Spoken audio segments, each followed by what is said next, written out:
Hello and welcome. You're watching Sports Buzz, where we bring you all that's making news from around the world of sports. I'm Samriddhi Goyal. Let's begin. Shardul replaces all-rounder Axar Patel in India's main squad for T20 World Cup. Axar Patel placed in list of standby players.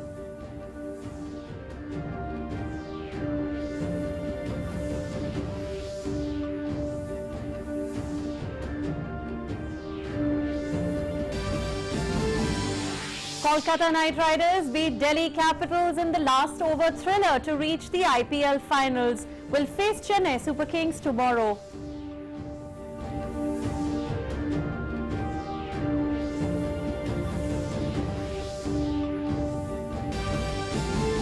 India beats defending champions Maldives 3-1 to make it to the finals of the SAF Football Championship. I-Men in blue will face Nepal in the final on Saturday.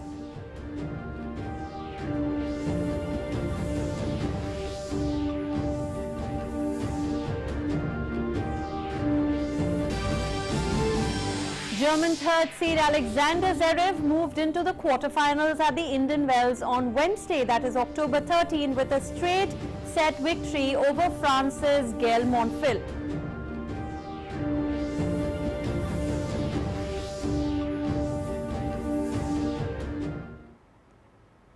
Shardul has replaced Axar Patel in India's squad for the T20 World Cup 2021. Now, Axar meanwhile joins the list of standby players for the squad along with Shreyas Iyer and Deepak Chahar. The BCCI also said 8 players would additionally be joining the team's bubble in Dubai to assist Team India in their preparations for the tournament. Thakur has had a good IPL season with Chennai Super Kings, who finished second in the league and won the first qualifier against Delhi Capitals to reach the final. He has picked up 13 wickets in the UAE leg of the tournament, joined third in the period. Thakur could slot into the seam bowling all-rounder role for the Indian team, currently with Hardik Pandya. However, Hardik did not bowl during the IPL, and if he's unable to do so in the T20 World Cup too, Thakur would be in the line to fill that void. In IPL cricket, Kolkata Knight Riders set up the title clash with Chennai Super Kings after defeating Delhi Capitals in a last-over thriller in a qualifier 2 at Sharjah last night. Put into bat, Delhi Capitals put up a score of 135 runs for the loss of 5 wickets in the stipulated 20 overs with the help of opener Shikhar Dhawan's 36 and Shreyas Iyer's not out 30 runs. Now for Kolkata, Varun Chakravarti took 2 wickets. In reply, Kolkata chased down the victory target of 136 runs for the loss of 7 wickets in 19.5 overs, riding on 96-run solid opening partnership of Venkatesh Iyer and Shubman Gill as they scored 55 and 46 respectively. With the fine bowling by Delhi's Anrich Nortje, Ravichandran Ashwin and Kagiso Rabada, who took 2 wickets each, Kolkata came under a lot of pressure. However, Rahul Tripathi hit a 6 off the penultimate ball of the match to seal Kolkata place in their third final. Owen Morgan led Kolkata Knight Riders will lock horns now with Mahendra Singh Dhoni's led Chennai Super Kings in the final on Friday at Dubai.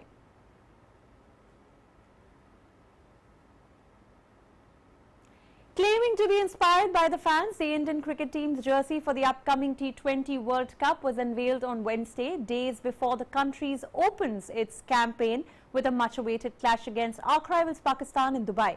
The tournament will be held from October 17 to November 14th in the UAE and Oman. The new shirt, called the Billion Cheers jersey, has been inspired by fans and was unveiled by MPL Sports, the official kit sponsor of the Indian men's and women's and under-19 teams. Now, this is the first time in the history of Indian cricket that fans have been memorialized on a jersey. It carries their chants and cheers from iconic past matches transformed into a unique sound wave pattern. And with other news stories in cricket, ahead of the T20 World Cup, all the teams are putting their best foot forward in terms of training and further strategizing. And meanwhile, there are certain challenges faced by the country of Afghanistan. Sports continues with its spirit as the Afghan cricket team has reached UAE for the upcoming T20 World Cup tournament. The board has also said that they are very positive that the team will perform even better this time and with victory in their minds. Amid the challenging political situation back home and many developments in the Afghanistan Cricket Board, Team Afghanistan is all set to participate in the Icc T20 World Cup to be held in UAE and Oman this month. More in our next report. The Icc T20 World Cup, the biggest competition of T20, shortest format of cricket, is scheduled to be held in UAE and Oman this month, and all the teams are preparing for the biggest cricketing event of the year. Team Afghanistan has also started preparing for the event at the Kabul Cricket Stadium, but without some key players. However, the players are very positive about their performance at the upcoming T20 World Cup. We will try to play well against all the teams. Our aim will be get something out of this World Cup and not just participate in it. All the players in the team are very excited and are looking forward to do well in these matches. Afghanistan cricket team coach Navroz Mangal is also hoping for a good performance in the competition. He says that the morale of the players is very high and the team is all set to play and perform against any given team. The morale of the players is very high. Everyone is very excited. Our people have high expectation from us in the World Cup. They are expecting us to do very well. As soon as we reach Dubai, we will start practicing. We can win the finals or at least reach the semi-finals. However, the domestic situation in Afghanistan has also been challenging for quite a while now, and Taliban's capture have also had an impact on sports. On the other hand, there has also been a lot of change in the Afghanistan Cricket Board. It was also believed that this could also affect Afghanistan's participation in the T20 Cricket World Cup. However, leaving all these things behind, Afghanistan seems to be ready to take part in the T20 Cricket World Cup. The Afghanistan's cricket board started this practice camp in Kabul so that our players can get ready for the World Cup. God willing, very soon the team will travel to United Arab Emirates. Earlier, the Indian Cricket Board was given the responsibility of organizing Icc T20 World Cup starting from 15th of October, but due to the pandemic, the tournament is now being organized in Oman and UAE. Sports Desk, DD India. Cricket Australia Chief Executive Nick Hockley said that preparation for the upcoming Ashes series was full steam ahead. Hockley added that various travel exemptions and biosecurity protocols for the English touring squad were being worked through. Cricket Australia, the England Cricket Board and Australian authorities have been negotiating for months now over the touring conditions in a country where international arrivals must isolate in quarantine hotels for 14 days regardless of their COVID-19 vaccination status. The first test is due to begin in Brisbane on December 8th, followed by a day-night match in Adelaide from December 16 before the traditional Boxing Day test in Melbourne. Now, Sydney will host the fourth match and the final test will be in Perth starting on January 14.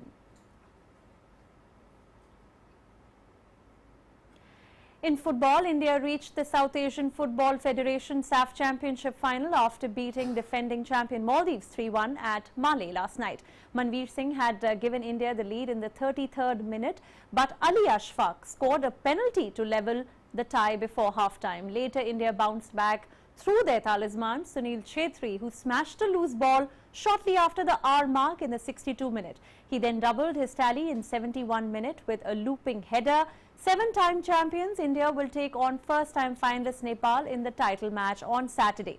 Captain Chhetri was the man of the match for helping India to qualify for the final of the competition for the 8th successive time. Now, Chhetri's 2 goals took him beyond Brazilian legend Pelé, and he is now just one short of Lionel Messi's goal tally of 80 international goals. India remained undefeated in this edition, having earlier played out draws with Bangladesh and Sri Lanka and then beating Nepal.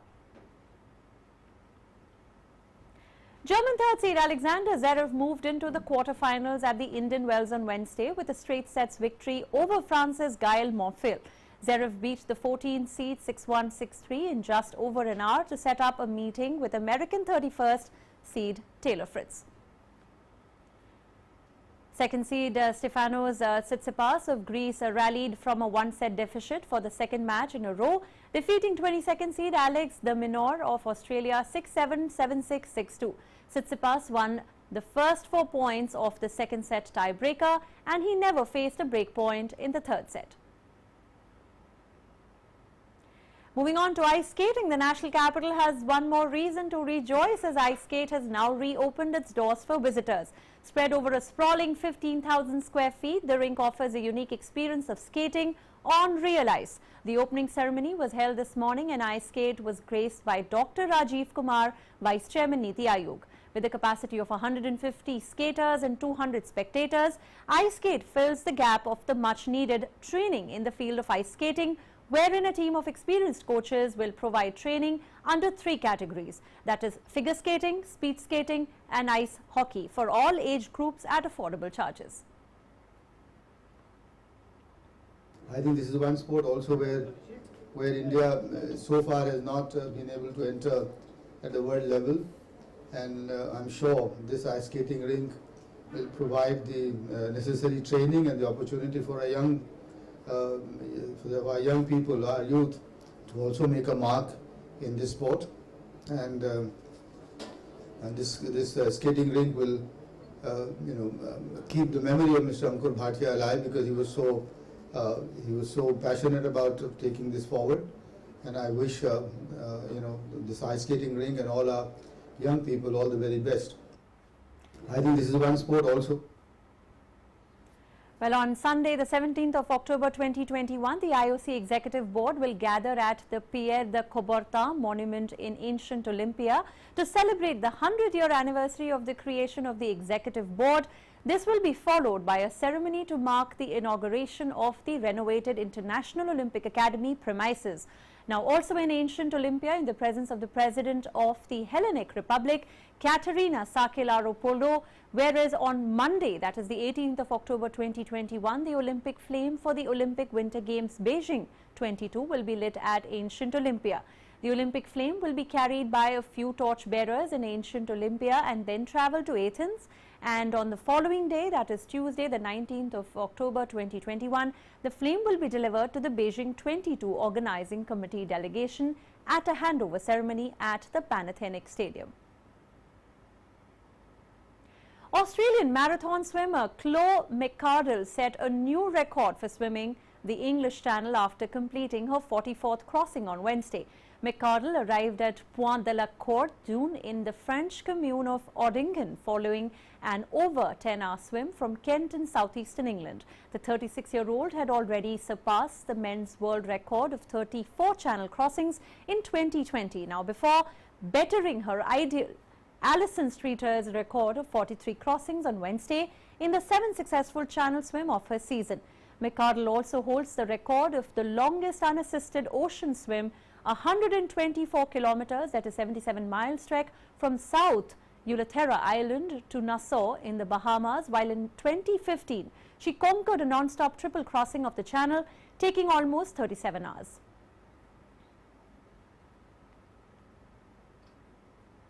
UEFA announces bidding process for potential UEFA Euro 2028 host. UEFA has announced that its member associations interested in hosting the UEFA Euro 2028 have until March 22 to declare their interest, with the appointment of the hosts set to take place in September 2023.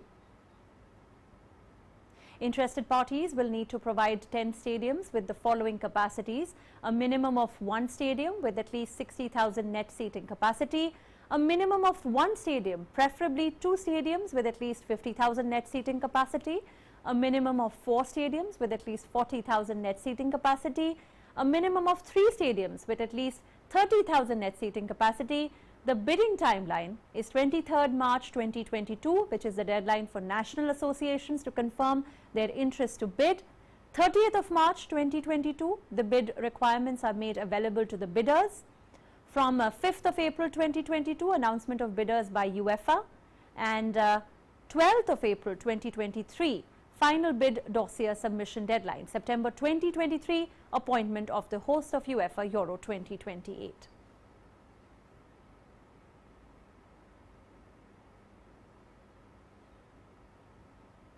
Moving on, Brazil trained ahead of their World Cup qualifier against Uruguay, scheduled for today. The match is set to be played at the Arena Amazonia Soccer Stadium in Manaus. And Brazil, which is the 5-time world champion, sit at the top of the South American qualifying group with 28 points, followed by Argentina with 22 points from 10 games. Uruguay occupies the 4th spot, 1 point ahead of Colombia. The top 4 teams qualify automatically for Qatar, and the 5th place side goes into an inter-regional playoff.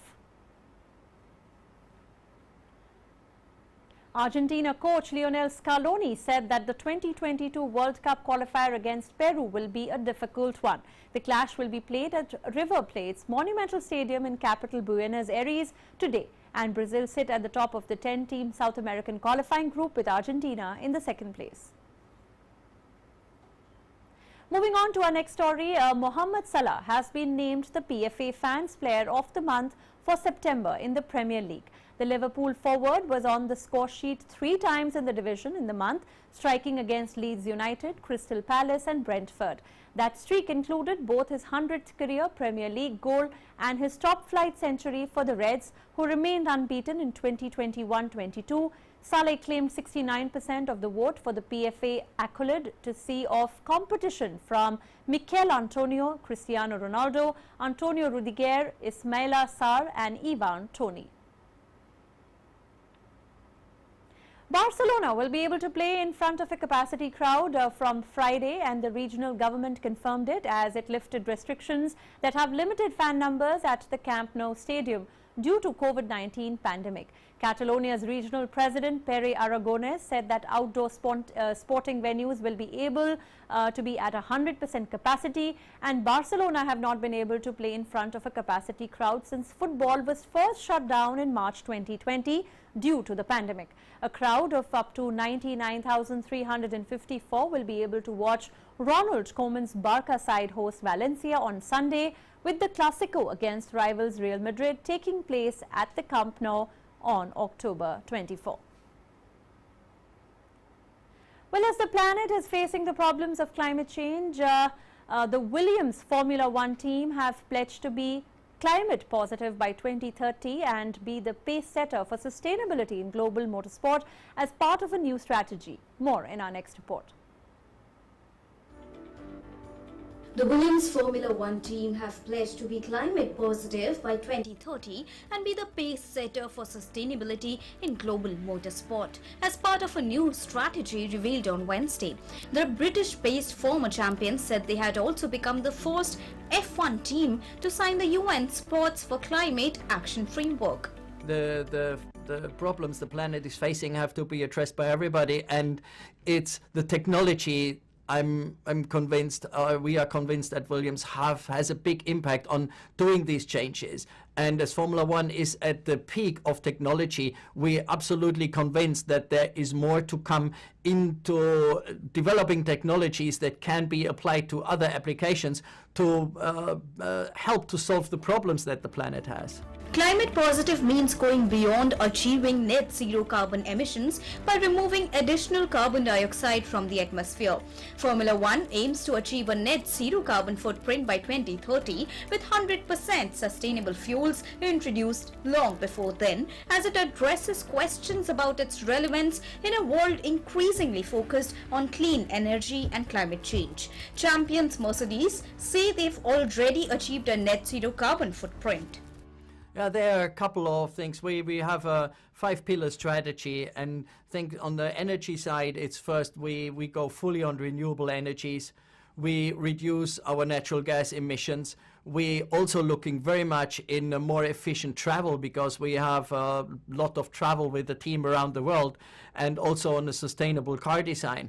But it's not just that we are focused on our activities there. I think the Formula One is the peak of technology in many areas, and An example just from the past is that Williams developed with Supermarket an airfoil for the fridges that kept the cold air in the fridges without the sliding doors and reduced the energy consumption by above 30%.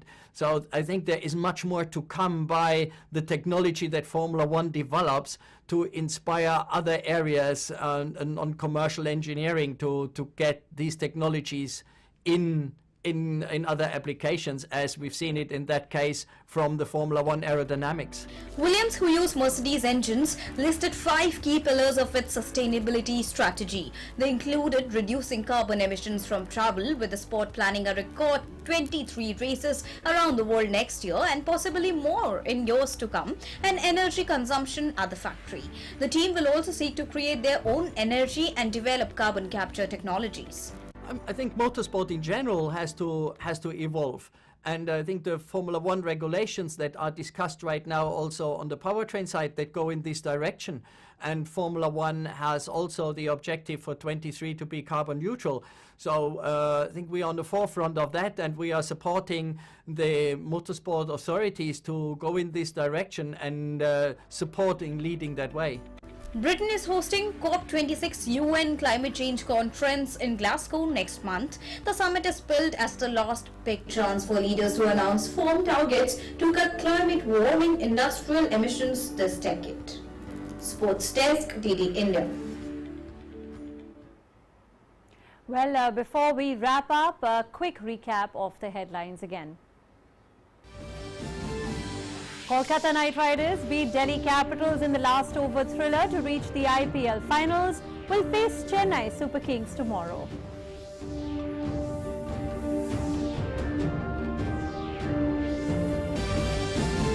Shardul replaces all-rounder Axar Patel in India's main squad for T20 World Cup. Axar Patel placed in the list of standby players. India beats defending champions Maldives 3-1 to make it to the finals of the SAF Football Championship. Men in blue will face Nepal now in the final on Saturday.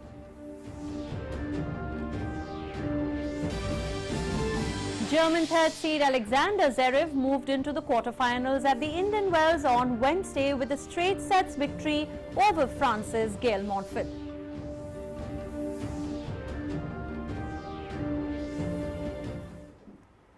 And that's all in today's edition of Sports Buzz. For the latest updates on news, however, do keep tuned into DD India. Thanks for watching.